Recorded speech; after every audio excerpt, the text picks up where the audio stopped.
Magandang araw! Ako, si Binibining Desiree, handang magkwento sa inyo. Pero bago ko simulan ang aking kwento, atin munang alamin ang mga kahulugan ng ilang salitang maririnig ninyo. Haragan.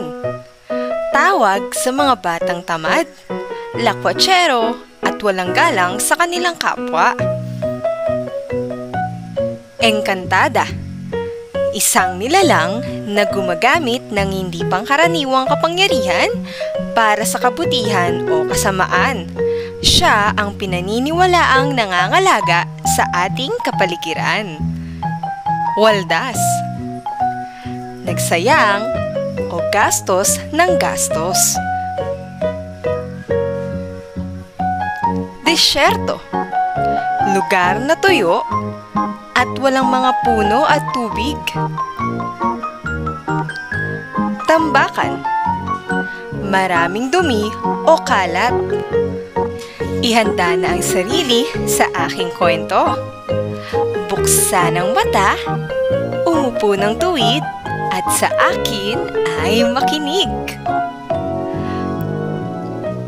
Bilang isang bata, paano mo pinangangalagaan ang iyong kapaligiran? Halika't makinig sa aking kwentong pinamagatang, Si Emang Engkantada at ang Tatlong Haragan. Kwento ni Rene Villanueva. Ito si Emang Engkantada. Siya ay may pambihirang galing. Maganda ang kanyang bakuran. Maraming prutas at gulay. Maraming ibon at hayop. Malinis ang hangin at tubig. Ito naman ang Tatlong Haragan. Si Patkalat ay hari ng basura. Kalat dito, tapon doon. Ito ang ugali niya. Si Paul Putol ay kaaway ng mga halaman. Putol dito, bunot doon. Ito ang libangan niya. Si Paz Waldas ay reyna ng aksaya. Aksaya sa tubig, waldas sa kuryente. Ito ang gawain niya. Mga salbahe! Wala na kayong ginawang mabuti. Galit na galit ang mga tao sa Tatlong Haragan at hinabol ng mga tao ang Tatlong Haragan. Nakarating ang Tatlong Haragan sa magandang bakuran ni Emang Engkantada. Ang sarap sirain. Sabi ni Paul. Sige, sirain natin. Sabi ni Pat. Sirain natin ang todo! Sabi ni Paz. Dumating si Emang Engkantada. Binawalan niya ang Tatlong Haragaan.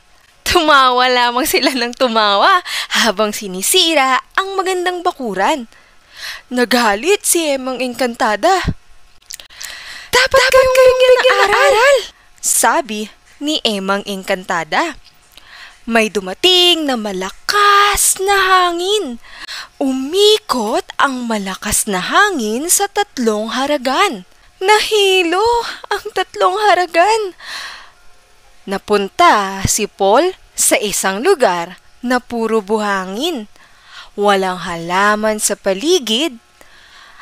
At mainit ang sikat ng araw. Ang lugar ay parang isang disyerto. Naghanap ng puno si Paul para sumilong. Walang puno sa paligid. Ganito pala pag walang halaman. Sabi ni Paul. Nauhaw si Paul at naghanap ng tubig. Walang tubig sa paligid. Ganito pala pag walang puno at tubig. Sabi ni Paul. Gusto ko ng puno. Gusto ko ng tubig. Maawa na kayo. Sabi ni Paul. Napunta si Pat sa tambakan ng mga basura. Mabaho at marumi sa tambakan ng mga basura. Maraming langaw, ipis at daga. Malalaki ang langaw langaw, ipis at daga. Hinabol si Pat ng maraming langaw, ipis at daga. Takot na takot si Pat. Ganito pala pag masyadong marumi. Sabi ni Pat. Ayokong kainin ng daga. Ayokong magkasakit. Iligtas ninyo ako. Sabi ni Pat. Napunta si Paz sa isang madilim na syudad. Puro usok sa syudad. Payat na payat ang mga tao. Naghanap ng ilaw si Paz. Walang kuryente. Naghanap ng gripo si Paz. Wala ring tubig. Mamatay ako sa usok at dilim. Mamamatay ako pag walang ilaw at tubig. Maawa na kayo. Sabi ni Paz. Hindi na po ako magkakalat. Sabi ni Pat. Hindi na po ako maninira. Sabi ni Paul. Hindi na po ako mag-aaksaya. Sabi ni Paz. Maawa na po kayo. Sabi ng tatlong haragan. Naawa si Emang Engkantada sa tatlong haragan. Kailangang matuto kayong maglinis. Kailangang matuto kayong magtanim. Kailangang matuto kayong magtipid.